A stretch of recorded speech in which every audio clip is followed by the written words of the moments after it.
Bill O'Mara here with Cooper Hurley Injury Lawyers. Just taking a moment to post a quick video blog. Had a very eventful morning. I'm sure you saw in the news today there was a lot of flooding. And if you took a chance to look at our Facebook page today, you'll see my car almost entirely submerged on 9th Street here in Norfolk. So my car is one of the casualties here today. It was very deceptive. It was very confusing. I had no idea the water was deep at all, and it caught me off guard. But before I knew it, I had water rushing in through my floorboard and under my doors, and I had to abandon ship. I had to grab my coat and my briefcase and make a run for it in knee-deep water. I can laugh about it now, but it was actually sort of a scary experience, and it is a dangerous scenario that needs to be taken seriously. So I want to take a moment to maybe run 5 tips by you all, learn from my mistakes and follow these tips here. The first tip we would suggest is stay off flooded roads if at all possible.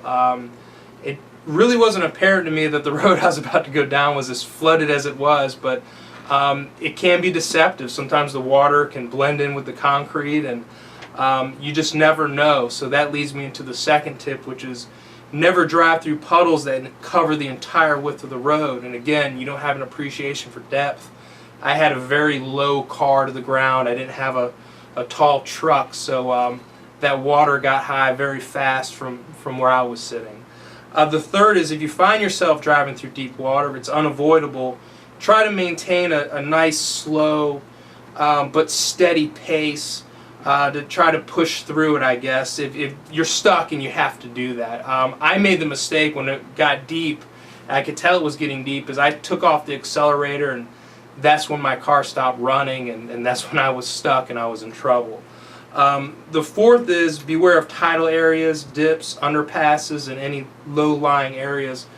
If you live in Norfolk, you know Norfolk's very low, very close to sea level, even below sea level in some parts. So we've got to be extra careful here in our area.